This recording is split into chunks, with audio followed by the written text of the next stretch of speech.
Okay. Magandang umaga po sa ating lahat. At magandang umaga po mga bata. Kumain na po ba? Pwede po kumakain. Morning! Okay, sige. So ngayon po ay dadako tayo sa mahalagang bahagi po ng ating panambahan. Walang iba kundi ang pagbubulay po ng salita ng ating Panginoon.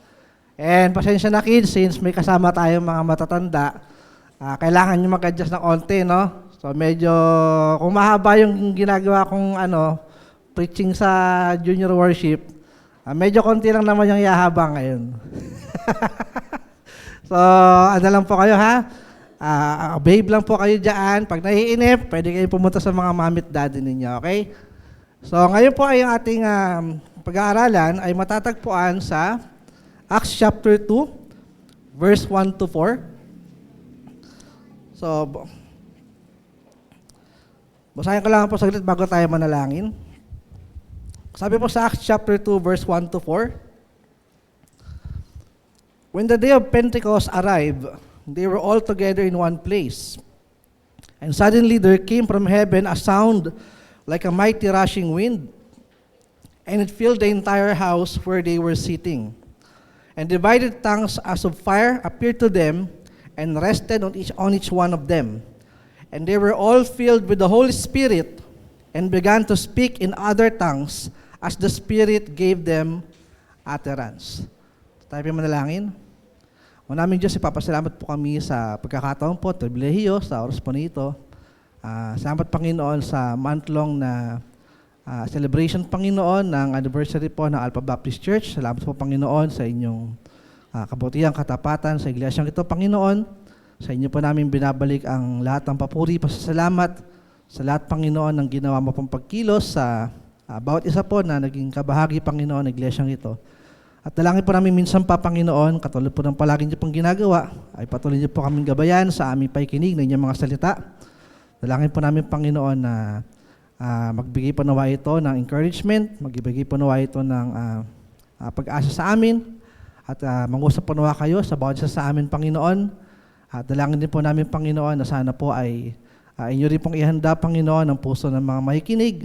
Sila man po ay bata o matanda, Panginoon, dalangin po namin na nawa po kayo po ang siyang patuloy na maglapit sa amin sa iyong presensya. At nawa, Panginoon, sa kapangyarihan na banal mong Espiritu, ay kami po ay magkaroon ng bukas na puso at isipan upang tanggapin ang mga salita mo at tumugon po, Panginoon, na mayroong pagsunod at pananampalataya. Patawa po sa mga nagawa po namin kasalanan. In Jesus' name we pray. Amen. So yung ating pong tema ay pinamagatan nating Tongues of Fire. At hinango natin ito doon sa kwento o sa event, di pala siya kwento, siya po ay totoong nangyari. Nung ilang panahon magkatapos ang ating Panginoon ay muling mabuhay. So kaya po sinabing Pentecost. Kapag sinabi po nating Pentecost, nasa next slide po. So pag sinabi po natin Pentecost, ito po ay isang celebration na palagi pong ginagawa ng mga Hudyo kada taon. Actually, nung inaaral ko po ito, medyo naano rin ako dahil akala ko yung Pentecost is nangyari lang no Acts chapter 2. Pero ang Pentecost po pala ay talagang yearly celebration na ginagawa ng mga Hudyo. At ito yung nangyayari sa ika-50th o ika-50 araw after ang Passover. At doon sa Acts chapter 2, ang nangyari po dito, matapos na muling mabuhay si Jesus noong linggo ng pagkabuhay, for 50 days ang ating Panginoon ay for several days ang ating Panginoon ay nagpakita sa kanyang mga disipulo. At kung di ako nagkakamali, in the 40th day siya ay muling umakyat sa langit at iniwanan niya ang kanyang mga disipulo. At dito sa Acts chapter 2, sa ating binabasa, ito yung 50th day after ng Passover o matapos ipako ang ating Panginoong Hesukristo. At dito, bago dumating ang Holy Spirit at nangyari yung tinatawag nating baptism of the Holy Spirit, na kung saan ang sabi doon sa ating binasa, di ba? Habang sila daw ay nag-gather sa loob ng kanilang upper room. Sila po ay nasa 120 pa lamang na Kristiyano. Siguro parang ganito lang kalaki yung building nila. Kasi 120 pa lamang po ang members ng unang church. At sabi doon, habang sila ay nag-gather, bigla daw nilang narinig yung isang malakas na tunog ng hangin. Bagamat hangin ito at wala silang maaring nakita, pero narinig nila at maging yung mga tao sa labas ay narinig yung malakas na bugso ng hangin. At nagkaroon ng phenomena na kung saan physically may nakita silang mga tongues of fire o parang mga maliliit na apoy sa ibabaw ng ulo ng mga kapwa nila Kristiyano. At sila ay nagkaroon ng isang himala na kung saan natuto silang magsalita ng mga lingwahe na hindi naman nila mother tongue o hindi naman talaga nila isinasalita magmula nung bata pa sila. Meaning, pag sinabi pong speaking in tongues, ito po yung halimbawa, Pilipino ako, at nung bumaba sa akin ang Holy Spirit, nagkaroon ako ng tongues of fire sa aking ulo nung time na yan. Kung Pilipino ako, bigla ako natutong magsalita ng Korean, no? Bigla akong ang nyo kasi, oh. Kaya naman, bigla ako natutong magsalita ng Japanese kahit di naman ako nag-aaral. So, ganun yung nangyari sa mga believers dito sa Day of Pentecost. Pero, bago pa mangyari, itong Day of Pentecost na kung saan ay pinangako ng Panginoong Hesukristo ang pagdating ng Holy Spirit after po niyang umakyat sa langit, dito po sa Day of Pentecost, ito po ay isang double celebration na ginagawa ng mga Hudyo kada taon. At sineselebrate ng mga Hudyo yung kanilang harvest season at sineselebrate nila yung anniversary ng pagbibigay ng Torah o Ten Commandments dun sa Mount Sinai nung sila ay iniligtas ng Panginoon mula sa Ehipto. At dito sa Pentecost, bago mangyari yung himala na kung saan ay nag-speaking in tongues o nagsalita ng iba't ibang lingwahe ang mga disipulo ng Panginoon, ang mga tao ay busy. Naghahanda sila ng kanilang mga ani, ng mga first fruits. So imagine niyo, busy ang mga tao na nagpe-prepare ng mga palay, mga prutas, mga gulay, na kanilang iaalay sa templo bilang pasasalamat sa Panginoon. At dahil ito ay anniversary din na kanilang pagtanggap ng Ten Commandments noon sa Mount Sinai, ito rin yung araw na kung saan ay nagbubulay-bulay ang mga Hudyo at nire-renew nila yung kanilang commitment upang sundin muli yung kanilang pangako sa Panginoon na susundin nila ang Ten Commandments. Yun po yung event nung nangyayari itong Day of Pentecost. At kung atas tayo ng onte, doon sa ating next slide, para magkaroon tayo ng mental picture kung ano bang nangyari sa Exodus chapter 24, ano bang nangyari nung about 50 days after nilang makalaya mula sa Egypt, sila po ay napunta doon sa paanan ng Mount Sinai. At sila po doon ay minit ng ating Panginoon. Ang Panginoon ay bumaba doon sa bundok, doon sa tuktok ng Mount Sinai, sa pamagitan ng isang malaking apoy. At natatakot ang mga tao nung dumating ang Panginoon nung time na yun kasi bukod sa apoy, dahil nga umaapoy yung bundok, ibig sabihin mausok, tapos mayroong mga kulog, tsaka kidlat. Kaya yung mga tao doon sa paanan ng bundok ay natatakot. At higit sa lahat, during this time, bawal hawakan ng tao o bawal silang lumapit kahit doon sa paanan ng Mount Sinai. Dahil mamamatay sila dahil sa kabanalan ng Panginoon. Ganun yung nangyari nung time na yan. At nung si Moses ay umakyat, nakapagnig si Moses sa ating Panginoon at binigay ng Panginoon ang Ten Commandments at yung Book of the Old Covenant. At dito sa Mount Sinai, kung bakit mahalaga po ito po yung araw na kung saan ay naging bayan ng Panginoon ang Israel.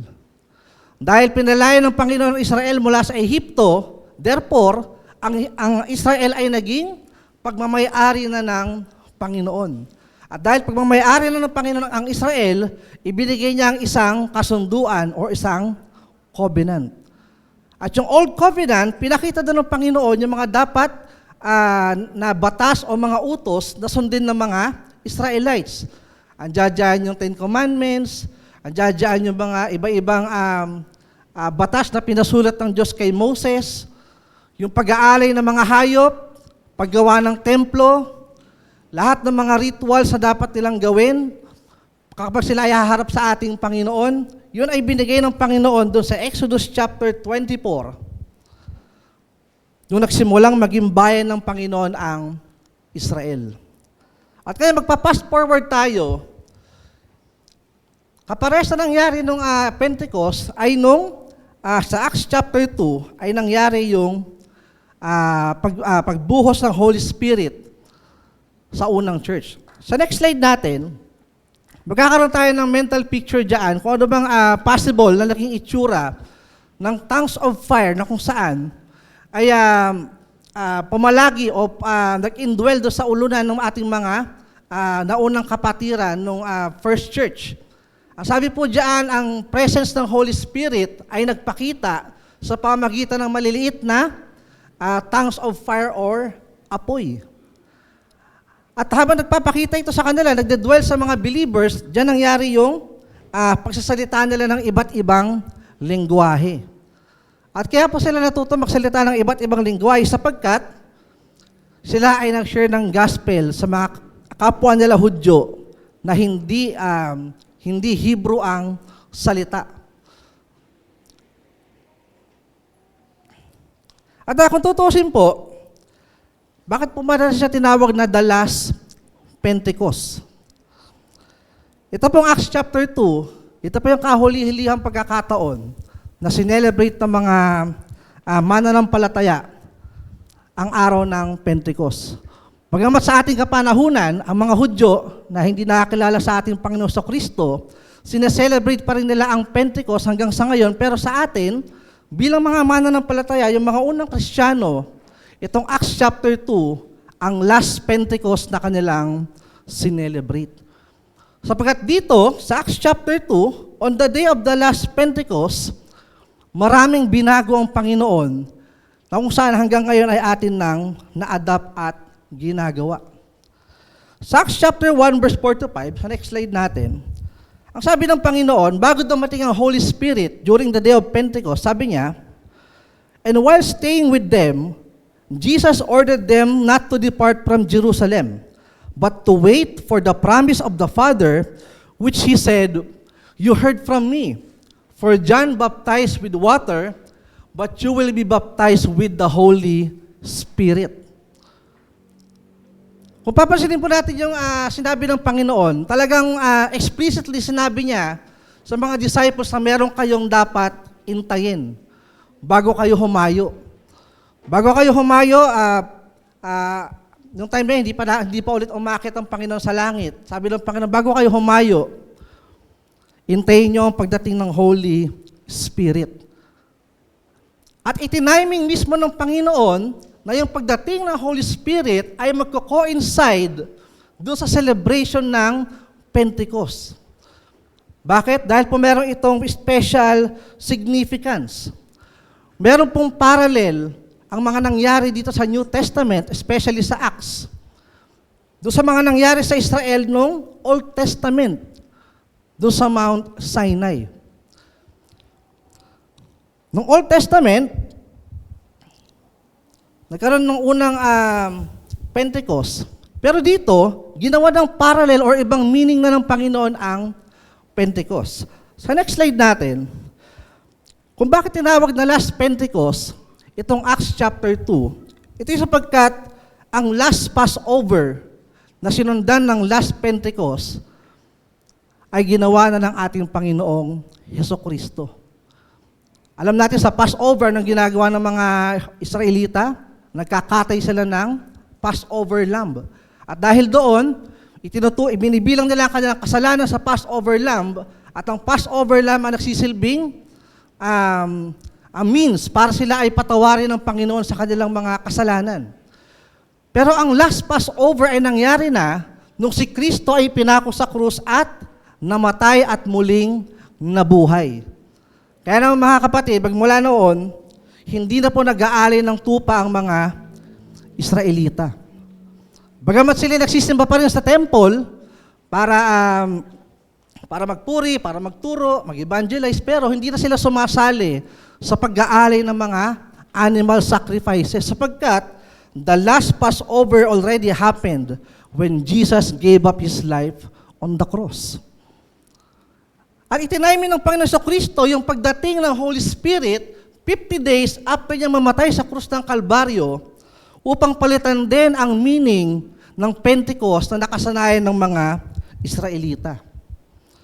Kung dati ang Panginoong Diyos ay bumaba sa bundok sa presensya ng isang apoy at hindi makalapit ang mga tao sa Kanya, at sa mga sumunod na panahon, ang presensya ng Panginoon ay bumababa sa templo sa pamagitan ng pillar of fire at hindi pa rin makalapit ang mga tao sa Kanya. Pero dito, ang presensya ng Panginoon ay bumaba sa pamagitan ng isang apoy, ngunit ito ay nanahan na sa mga mananampalataya. At yun pong difference ng the last Pentecost from the first Pentecost. At magkaroon tayo ng konting comparison between the first and the last Pentecost. Sa ating next slide, during the first Pentecost, ang Diyos ay bumaba sa isang bundok at nag-manifest siya bilang isang apoy. At dito sa first Pentecost, kinonfirm ng Diyos ang kanilang unang kasunduan sa Israel. At sa first Pentecost, ang Israel ay mga naging membro ng bayan ng Panginoon. At sa kasamaang palad, pagbaba ni Moses galing sa Mount Sinai, gumawa ng Diyos-Diyosan ng mga Israelita. Dahil doon, pinarusahan sila ng Panginoon at 3,000 Israelita ang namatay dahil sa kanilang ginawang idolatry. Pero dito sa last Pentecost, kakaiba ang ginawa ng Panginoon. The Holy Spirit or the presence of God descended with tongues of fire. Hindi sa isang templo, hindi sa bundok, hindi sa isang dako na hindi mahahawakan ng tao, pero ang apoy na presensya ng Diyos ay nanahan sa mga believers. Hindi na natatagpuan sa templo ang presensya ng Panginoon. Ito ay natatagpuan na sa kanyang mga niligtas. At ang Holy Spirit, kinonfirm niya ang new covenant nung siya ay dumating nung day of Pentecost. Kinonfirm ng Holy Spirit na totoo ang sinabi ng Panginoong Kristo at nagsimula na ang New Testament. Hindi na natin kinakailangan mag-alay ng hayop, hindi na natin kinakailangan ng mga pari. Ang pari na natin ang ating Panginoong Kristo. Si Jesus na ang ating naging mediator sa ating Panginoon. Nung namatay ang ating Panginoong Kristo, ano nangyari sa temple? Nahati yung veil na naghihiwalay doon sa presence of God at doon sa presence of the people. Dahil sa ginawa ng ating Panginoong Kristo. At ang church, bagamat sila ay mga Hudyo at hindi mga Hudyo, Jews and Gentiles, sila ay naging miyembro ng kaharian ng Diyos magmula nitong the last Pentecost. At kung noong unang Pentecost, 3,000 tao ang namatay. Sa the last Pentecost, nung bumaba ang Holy Spirit, 3,000 tao ang naligtas ang buhay.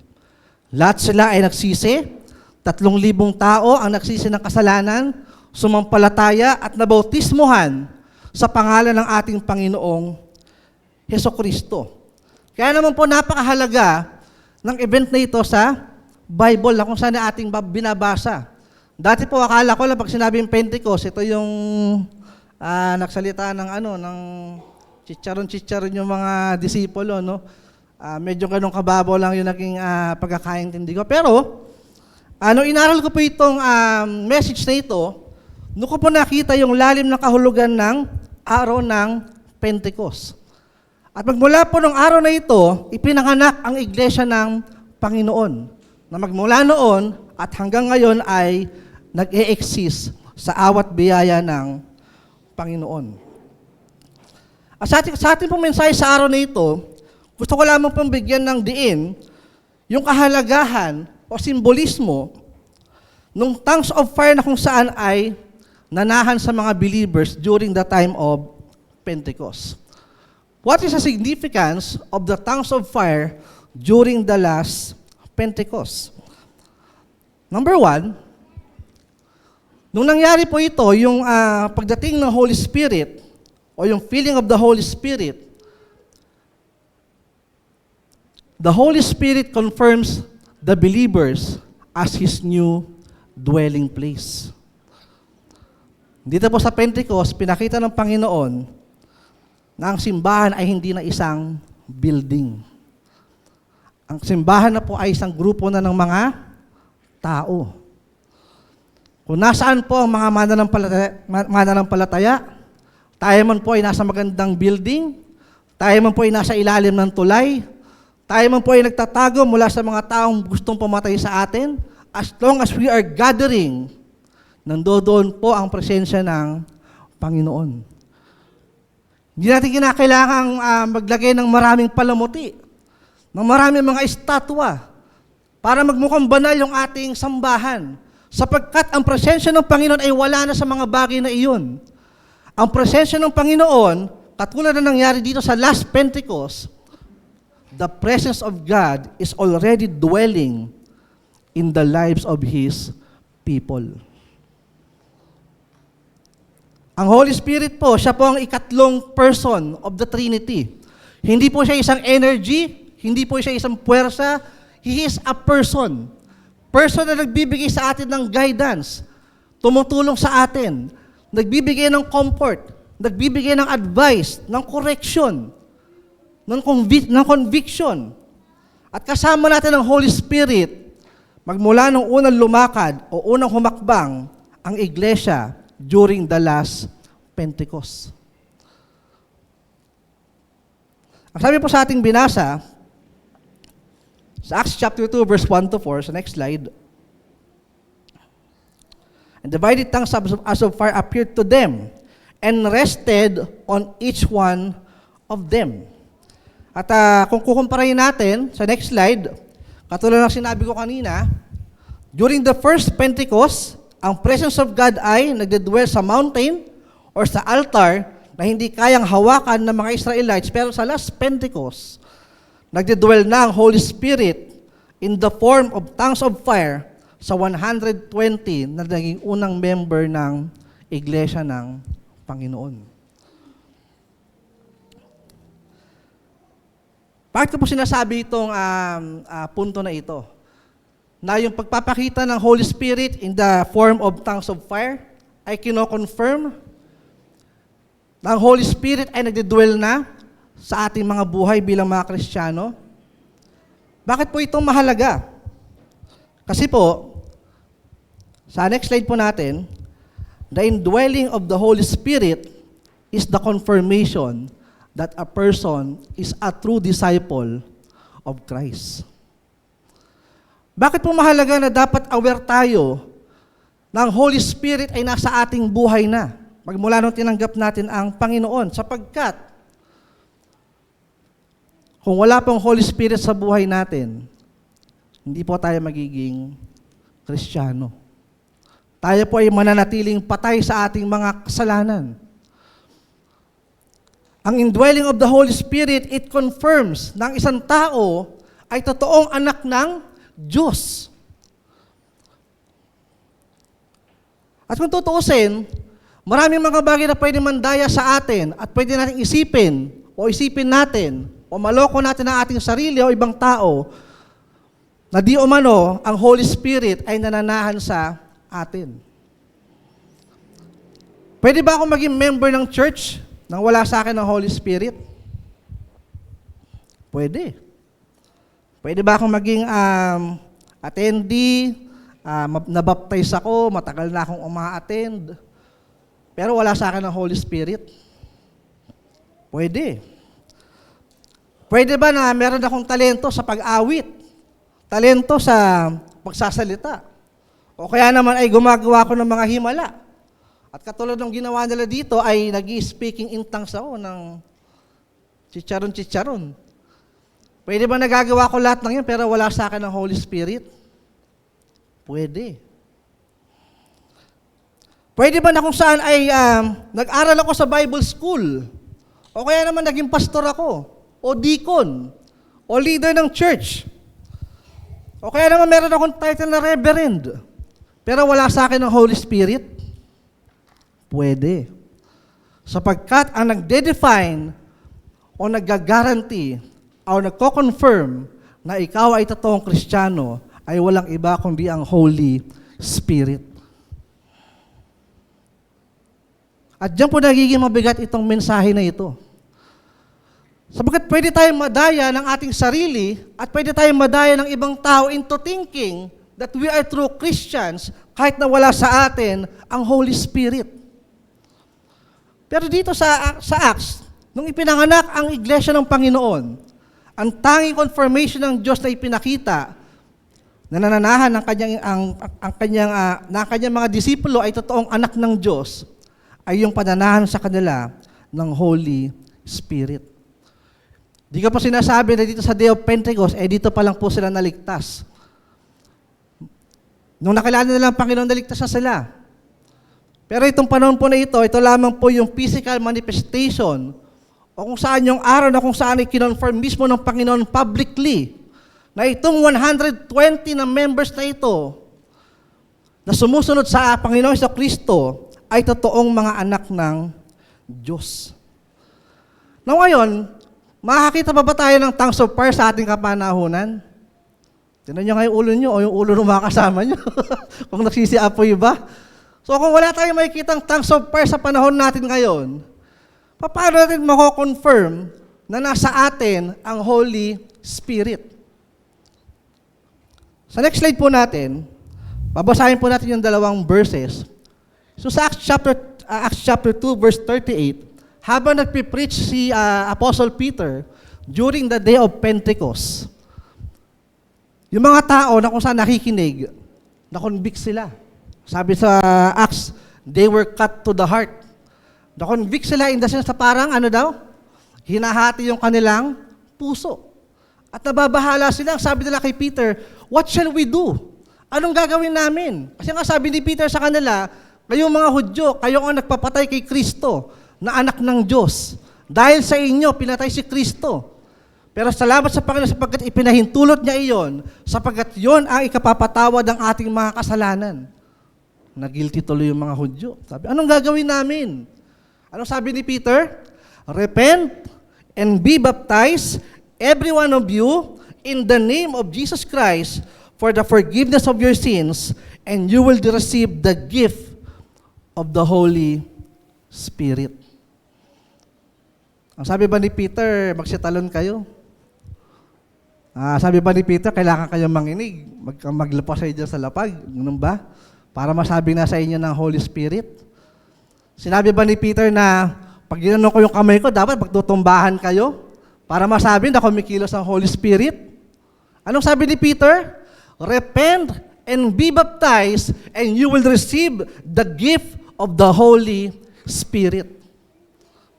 Sa Apostol Pablo, sabi naman niya sa Ephesians chapter 1 verse 13, and you also were included in Christ when you heard the message of truth, the gospel of your salvation. When you believe, you were marked in Him with a seal, the promised Holy Spirit. Paano po natin malalaman na nasa atin ang Holy Spirit?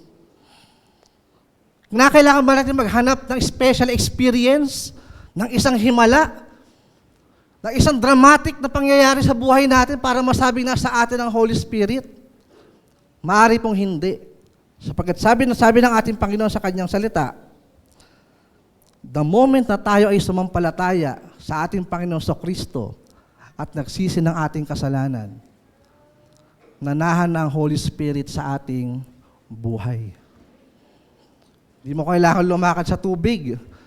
Hindi mo kailangang lumipad. Hindi mo kailangang, buhayin yung patay. Ang tanging senyalis na kung saan ikaw ay pinananahanan ng Holy Spirit ng Diyos is that you have a saving faith in Christ Jesus. Pero hindi pa rin po yun madali. Bakit paano natin malalaman na meron tayong saving faith? Ang daming Kristiyano sa ating panahon. Ang daming umaatin ng church. Paano mo malalaman kung meron kang saving faith? Anong sabi doon sa binasa natin? The message of truth, the gospel of your salvation. Dumadating daw ang saving faith sa atin. Nire-regenerate tayo ng Holy Spirit. Tinuturuan tayo makonvict sa ating kasalanan, malungkot sa ating kasalanan, magdesisyon na kung saan ay sumunod sa ating Panginoon. Kailan daw? Sa pamagitan ng mensahe ng katotohanan, ang ebanghelyo ng ating kaligtasan. Sabi sa Roman, faith cometh by hearing, and hearing the word of God.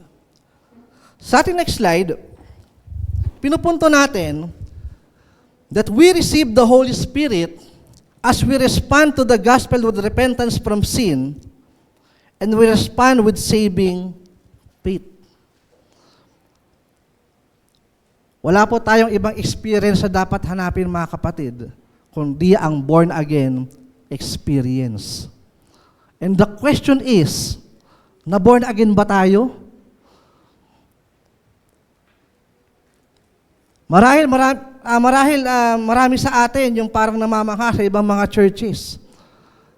Kung saan, napaka-emotional nung tugtugan, ang daming umiiyak, meron pang mga lumuluhod, meron pang mga pag gumanon yung kamay ng pastor, tutumbahan lahat. Meron pang mga nangangatog, tumatawa, nagsasayaw, nagsasalita ng mga hindi naman mga ibang lingwahe, pero chicharon-chicharon lang na hindi na talaga maintindihan. Pero alam niyo po, mga kapatid, ang tanging experience lamang na mag-guarantee na nasa atin ng Holy Spirit ay yung born-again experience. Nothing more, nothing less. Kaya po sa atin bilang isang iglesia, ang burden ng iglesia dapat natin ay masigurado na bawat isang miyembro na nakaupo dito sa ating harapan ay mayroong saving faith.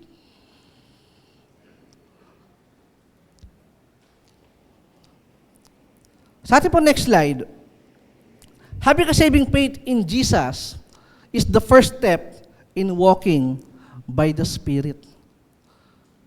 Nung bumaba ang presensya ng Holy Spirit, bumaba siya hindi sa mga taong walang biyaya ng kaligtasan. Hindi siya nanahan sa mga taong walang saving faith.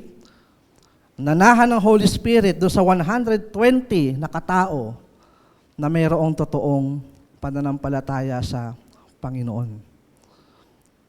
Hindi bumaba ang Holy Spirit sa mga Pariseyo na matatalino sa Biblia. Nakakikitaan mo ng maraming mabubuting gawa. Bumaba ang Holy Spirit sa mga simpleng tao, mangingisda, magsasaka, tax collector, dating prostitute, dating sinapian ng masamang espiritu, pero kahit gano'n ang kanilang buhay, sila ay nagsisi at kanilang tinanggap si Jesus bilang kanilang Panginoon at tagapagligtas. This is our first step in walking by the Spirit. Imposible po tayo makalakad sa Holy Spirit kung wala sa atin ang Holy Spirit. At wala sa atin ang Holy Spirit kung tayo ay walang saving faith. At alam niyo po, nakakalungkot sa ating kapanahunan, maraming mga iglesia ang humahakbang nang wala ang Holy Spirit. Nakapokus sila sa dami ng miyembro, nakapokus sila sa social impact, nakapokus sila sa mga programs. Pero pag tinignan mo yung buhay ng mga tao, wala kang makitang Kristo sa kanilang buhay. Hindi mo makita yung pagsisisi, hindi mo makita yung pagbabago ng buhay. Ganon pa rin sila. Pero kapag oras naman ng worship, umiiyak naman sila. Nararamdaman naman nila yung makapagdamdaming kantahan kapag worship. At akala nila yun na yung pag-work ng Holy Spirit, pero hindi po.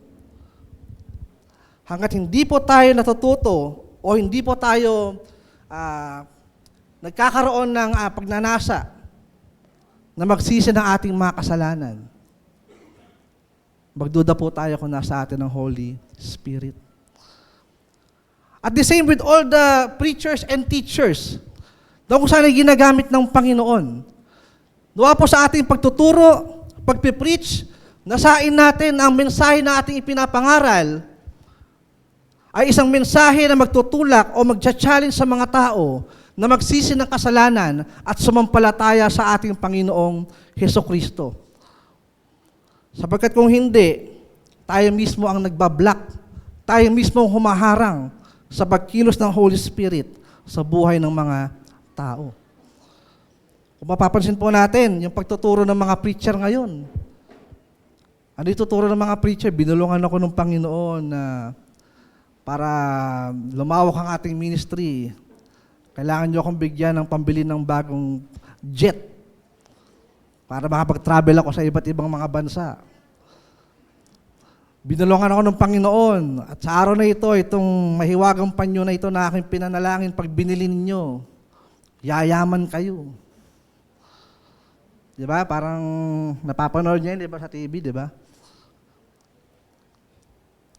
Pero hindi po ganoon hindi po ganoon yung mensahe na hinihingi sa atin ng Panginoon. On our next slide, the main target of the church, whether it be pastors, leaders, teachers, and all the members, must be to preach the gospel faithfully to ensure that its members are saved by faith and indwelt by the Holy Spirit.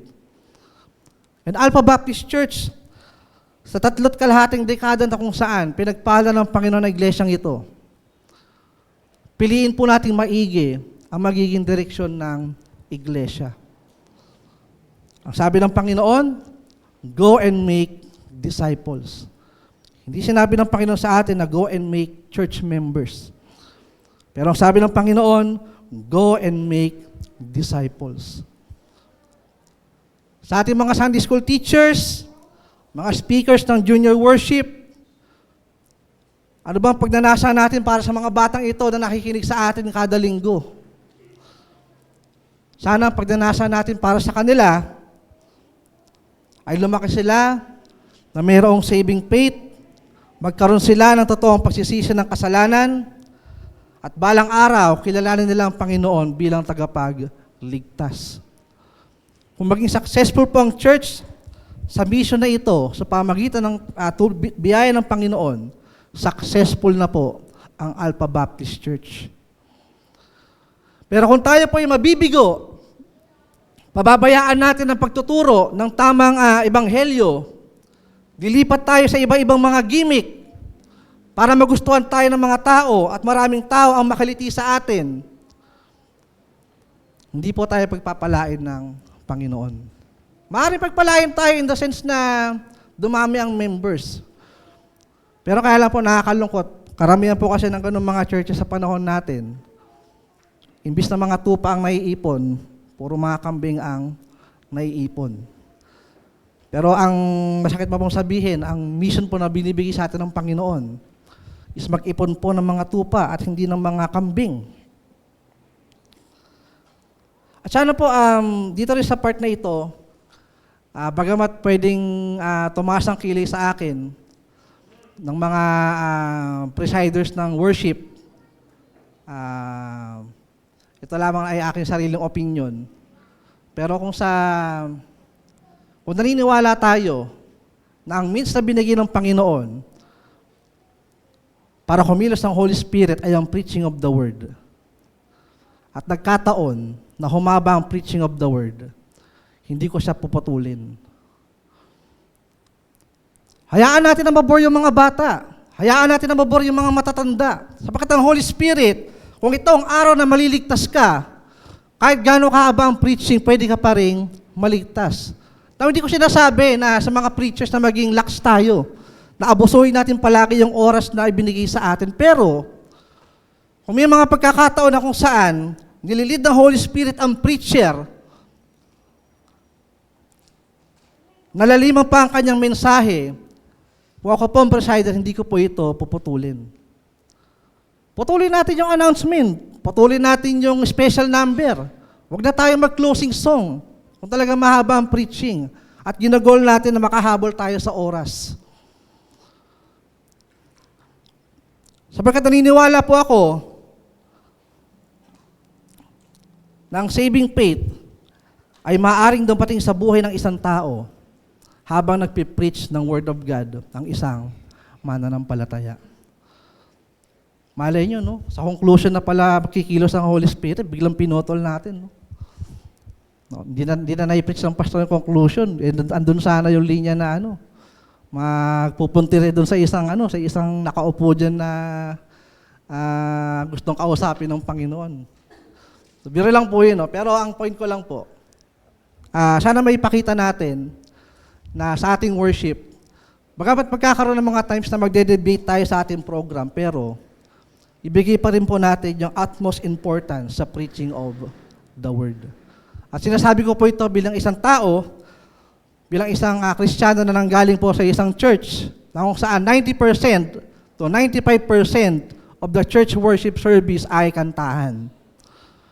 Hindi po kikilos ng Holy Spirit lamang sa kantahan, mga kapatid. Sa makapagdamdaming kantahan, altar call, hindi po. Ang pinaka-sure na paraan na kung saan kikilos ang Holy Spirit ng Panginoon ay through the preaching of the Word. Because faith comes by hearing and hearing of the Word of God. Sa pangalawa at huli nating punto, what is the significance of the tongues of fire during the last Pentecost? Ayon po dito sa ating binasa, sa nangyaring event sa Acts chapter 2, the Holy Spirit empowers all believers for service. Ano po nangyari doon sa ating binasang verse? Sa next slide. Sabi po dito, they were all filled with the Holy Spirit. At sila ay nagsimulang magsalita ng iba-ibang lingwahe. At sabi dito, there were dwelling in Jerusalem Jews, devout men from every nation under heaven. At sabi diyan, they were bewildered. Namangha sila. Bakit? Sapagkat yung mga Kristiyano ay nagsasalita ng iba-ibang dialect na naiintindihan nila. Kasi nga dati, dito sa panahon po na ito, ang mga Hudyo ay, bagamat sila ay mga Hudyo, iba-iba po ang mga dialect nila kasi iba-ibang kultura po yung kanilang kinagisnan. Magmula nung sila ay pinakalat ng Panginoon sa iba-ibang bansa. Alam niyo po ba, nung nire-research ko po itong part na ito, kung ilang lingwahe, yung natutunang salitain ng mga disipulo, over 15 languages. Di ba, ang pinaka-main language lang dati, Hebrew, Greek, Aramaic. Pero meron pa mga iba-ibang probinsya na maliliit na may kanya-kanyang dialect. Siguro may mga Hebrew Bisaya siguro, baka may ganun. O kaya Aramaic Bisaya, hindi natin alam. Pero may iba-ibang mga dialect yung mga tao na kung saan, yung over 15 languages na kung saan ay hindi dapat alam ng mga tao, sa pamagitan ng Holy Spirit, binigyan sila ng wisdom ng Holy Spirit para makapagsalita ng mga lingwahe na hindi nila alam with the purpose of serving the Lord through evangelism. Alam niyo po, nung medyo bata-bata pa po ako, lumaki po ako sa Pentecostal Church. Ang iniisip ko po dati at pangunawa ko, pag nag-speaking in tongues ang tao, ibig sabihin daw nun, nagsasalita sila ng mga lingwahe na hindi kaya maintindihan ng mga tao at ng mga demonyo. Diyos lang daw at anghel ang nakakaunawa sa speaking in tongues. Pero mali po iyon. Yung speaking in tongues po na nangyari dito sa Acts chapter 2, katulad po ng sabi doon sa next slide natin, over 15 different languages ay natutong salitain ng mga tao na wala namang formal education. At makita po natin yung pagkilos ng Holy Spirit, kahit po yung mga taong ginamit ng Panginoon, ay hindi naman po mga edukadong mga tao.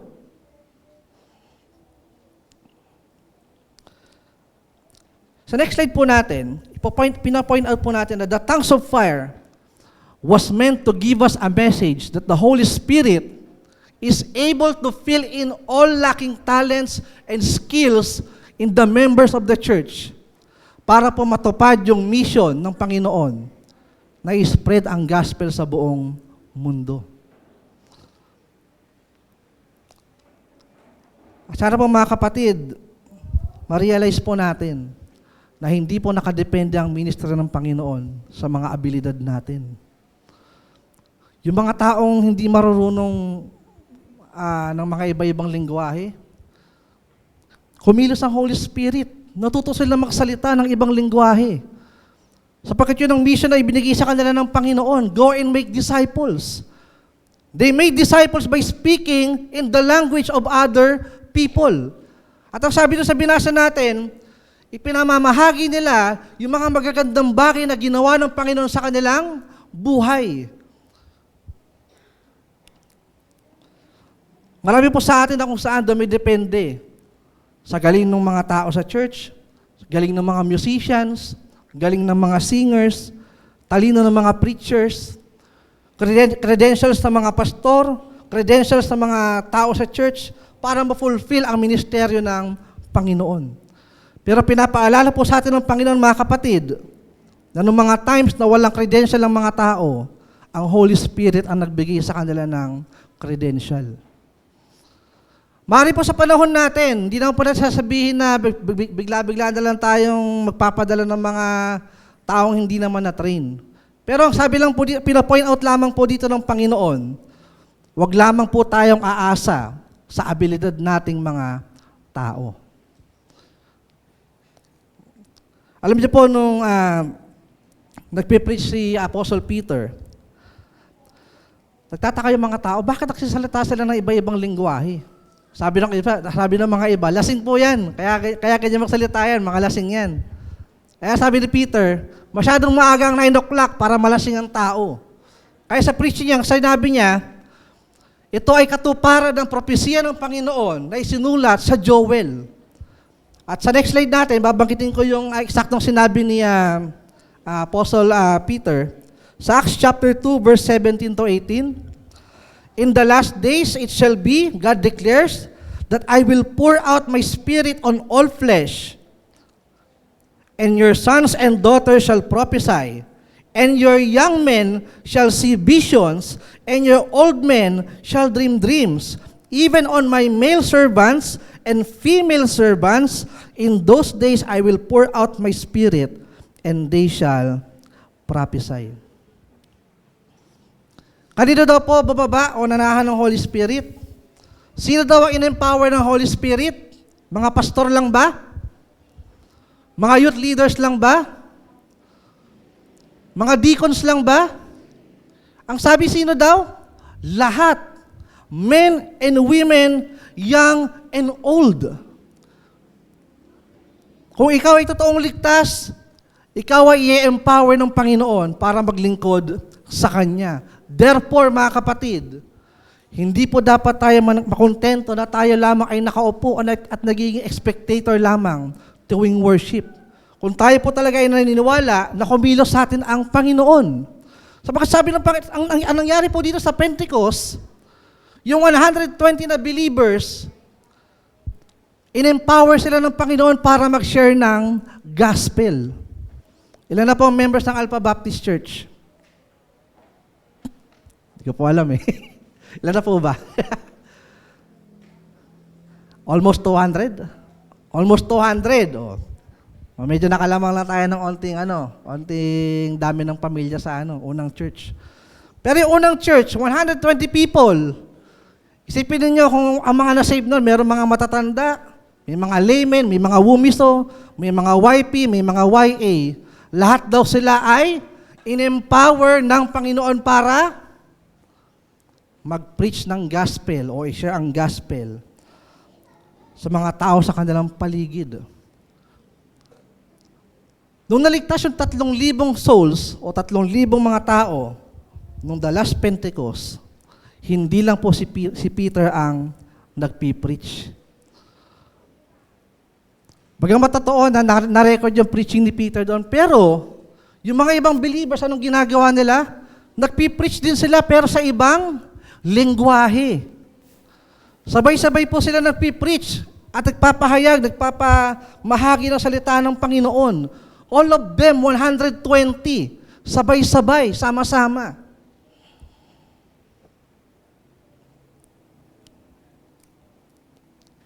Ang pinapakita po dito ng Panginoon sa atin na kung saan merong kakayahan ng Holy Spirit na i-enable tayong lahat.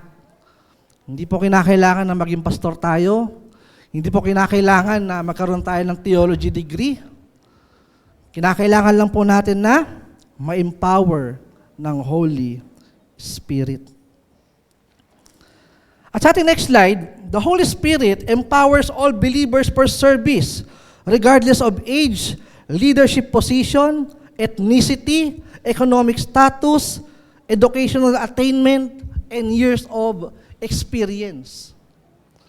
At alam po ninyo, kung bibisita kayo sa mga mahihirap na churches sa ibang mga lugar, ako naranasan ko po iyon. Nararanasan ko yan pag nagpupunta kami ng Morong, o kaya naman nagkakaroon kami ng mga outreach sa mga malalayong lugar. Makikita po ninyo ang pagkilos ng Holy Spirit, kahit pa hindi ganun katatalino at kagagaling ang mga tao. Makikita nyo kung paano silang manalangin. Yung mga bata, kahit sintonado, umaawit sila ng buong puso. Pero iba sa atin dito, pag parang nag-lip sync lang. Pero sa ibang lugar na kung saan, bagamat hindi sila ganun katatalino, hindi sila ganun kagagaling, pero makikita mo yung pagkilos sa kanila ng Holy Spirit at nagpapatuloy ang gawain. Tapos malalaman na lang natin yung isang church dito. Ang dami-daming members. Hindi lang sumipot yung youth leader, di na natuloy yung ministry. Nagkasakit lang yung pastor, di na tumuloy ang Sunday worship. Sana po wag pa mangyari sa atin yun, mga kapatid. Sapagkat kung tayo po'y totoong ligtas, bibigyan tayo ng empowerment ng Holy Spirit upang matuto na kung saan ay ipamahagi ang kanyang mga salita. At alam po ninyo, magkaroon tayo ng konting survey. How did the Holy Spirit empower the believers after the last Pentecost? Siguro magkaroon tayo ng konting Bible reading dito. No? Basahin natin yung Acts chapter 2, verse 42 to 47. Bro, kaya niyo ba mag-flash dyan ng Acts chapter 2, verse 42 to 47?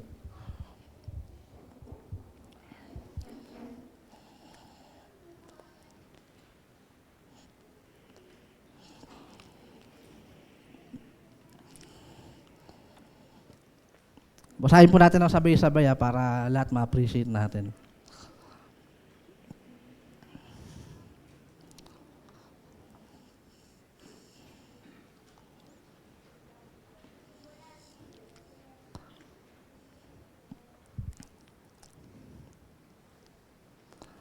Kahit na lang sa internet. O kung meron kayong mga dalang Biblia, nga pala, nasa church nga pala tayo. Pasa dyan mga Biblia rin dyan sa Acts chapter 2, verse 42 to 47. Siguro para sabay-sabay tayo, kung meron po kayong English Standard Version, yun, makisabay po kayo. Acts chapter 2, verse 42 to 47. Paano in-empower ng Holy Spirit ang unang church? Tingnan po natin kung nasaan ang desire ng unang church. Ayan, marami po salamat, no? Basahin pa natin sabay-sabay. 1, 2, 3, begin. They devoted themselves to the apostles' teaching and to fellowship, to the breaking of bread and to prayer. Everyone was filled with awe at the many at the many wonders and signs performed by the apostles. All the believers were together and had everything in common. They sold property and possessions to give to anyone who had need. Every day they continued to meet together in the temple courts. They broke bread in their homes and ate together with glad and sincere hearts, praising God and enjoying the favor of all the people. And the Lord added to their number daily those who were being saved. Doon po sa next slide natin, maraming pong salamat, no? Paano in-empower ng Holy Spirit ang mga believers after ng Pentecost? So, doon pa sa next slide natin, meron akong nilagay dyan ng mga bullet bilang summary. Next slide po. Sige pa po. Sige pa. Yeah. Sige pa. Isa pa. Yan. Isa-isayin po natin yung mga binanggit. No? Anong sabi? They devoted themselves to the apostles' teaching. Saan pa? Sa fellowship. Saan pa? Lord's Supper, breaking of bread. Ano pa yung kanilang desire? Prayers, prayer meeting. Great respect for God o respeto sa gawain ng Panginoon, tuwing worship. Ano pa? Sharing with the needy o pagbibigay ng financial assistance sa mga nangangailangang kapatid. Ano pa? Worshiping together every Sunday. Ano pa? Praising God, pagpupuri, pag-awit sa Panginoon. Ano pa? Good testimony to outside community. Now ngayon, anong meron dyan sa mga yan? Bakit dyan nila dinebot ang kanilang mga sarili? Ano kayang common denominator sa lahat ng ginawa nilang yan? Devoted themselves to Christ-centered teaching, fellowship, breaking of bread, prayer, great respect for God, sharing with the needy, worshiping together, praising God, good testimony. Anong common denominator sa mga iyan? Ang common denominator sa mga iyan is lahat ng bagay na iyan ay nakita nilang ginawa ng Panginoon kasama nila nung nandito pa ang Panginoon sa lupa. Doon sila binigyan ng leading ng Holy Spirit. Doon nilagay ng Holy Spirit yung kanilang desire. Kung ano yung tinuro sa kanila ng Panginoon, magmula doon sa teaching, preaching of the gospel, fellowship, breaking of bread, prayer, and so on and so forth. Doon lang sila nag-stick. At anong sabi ng Panginoon? Day by day, dinaragdagan ng Panginoon ang members ng church. At i-check po natin kung ilan dyan sa mga yan, ang mga nasa modern churches pa natin sa ating kapanahunan. Nasaan na ang desire ng mga church ngayon?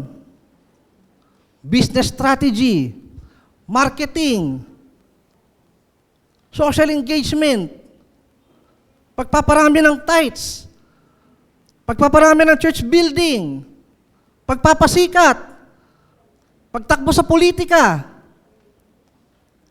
Doon pa nalagay ng Holy Spirit, yung desire ng early church? I-check po nating maigi. Sabagat itong mga bagay na ito, yung mga bagay na yan na itinuro sa kanila ng Panginoon, na na-witness nila, at kasama nilang ginawa yan ng buhay pa si Jesus dito sa lupa, at andito pa si Jesus sa lupa, yan din po ang kanilang ginawa, magmula noon, at yan din po ang ginagawa dapat natin hanggang sa ngayon. On our last slide, sa second to the last slide, ano pong punto? The Holy Spirit empowers the church by cultivating a united desire to know Christ and imitate Christ. Ang Holy Spirit, ano daw ginagawa niya? Binibigyan niya ng united desire ang bawat isang member ng iglesia na kung saan desire na makilala sa Kristo at desire na ipamuhay ang isang Christ-like na pamumuhay. Doon po tayo dapat magkaisa, mga kapatid. Di bali lang di tayo magkaisa sa kulay ng kortina, hindi tayo magkaisa sa taste natin sa music, hindi tayo magkaisa sa mga gusto nating trip sa mga program, pero wag na wag po mangyayari na magiging hati tayo pagdating po dito sa dalawang bagay na ito. Knowing and proclaiming Christ and living a Christ-centered life. Mag-iwan po sa inyo na isang quotation na galing kay A.W. Tozer.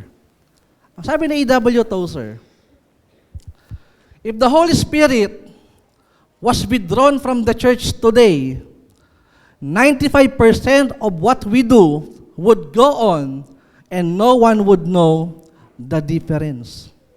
Pero, if the Holy Spirit had been withdrawn from the New Testament church, 95% of what they do would stop. And everybody would know the difference. Ano ibig sabihin ng A.W. Tozer dito sa quote na ito? Sabi niya, yung church daw sa mundo natin, halos hindi natin makita ang Holy Spirit. Kaya naman pag nawala ang Holy Spirit, hindi natin mahahalata. Pero nung unang church, nung unang kumilos ng Holy Spirit, sa early church, pag nawala ang Holy Spirit nung panahon nila, mapipilay lahat ng gawain. At makikita ng mga tao yung diferensya. At sana po mga kapatid, sa paglakad po natin by the power of the Holy Spirit, nasain po natin na kung saan ay ilid tayo ng Holy Spirit sa tamang direksyon. At sana po huwag tayo masway ng mga maling katuruan, ng mga maling opinyon ng tao, ng mga kultura na kung saan ay pwede tayong mainggit o maingganyo. Sana po patuloy tayong ilid ng Panginoon. At binigay po niya sa atin ang Holy Spirit upang i-empower tayo. Binigay niya sa atin ang Holy Spirit para magbigay sa atin ng wisdom upang tayo ay lumakad ng nasa tamang landas. At sana po mga kapatid ay nakapagbigay po sa atin ng encouragement ng mensahe pong iyan. Tayo pong manalangin. Maraming Diyos, marami pong salamat sa oras po nito. Sa natapos po naming mensahe, dalangin po namin na kayo po ang siyang patuloy na kumilos sa amin, Panginoon. Ma-realize po namin na nasa amin na po ang inyong Holy Spirit. Nung panahon, Panginoon, na kami na born again. Nung panahon na kami po ay nagsisi ng kasalanan at sumampalataya sa iyo, Panginoon. Nawa, Panginoon, tulungan niyo po kami na yakapin ang kapangyarihan na binigay niyo po sa amin, Panginoon. I-empower niyo po nawa kami, Panginoon, habang kami po ay nakikipag-fellowship at nakikipag-isa sa aming mga kapatiran upang patuloy po namin maisagawa ang misyon, Panginoon, na ibinigay mo sa amin, na ipamahagi ang inyong mga salita sa lahat ng dako po ng mundo. Salamat, Panginoon, sa inyong kabutihan sa aming buhay. Salamat, Panginoon, sa presensya po ng Holy Spirit sa iglesyang ito. In Jesus' name we pray. Amen.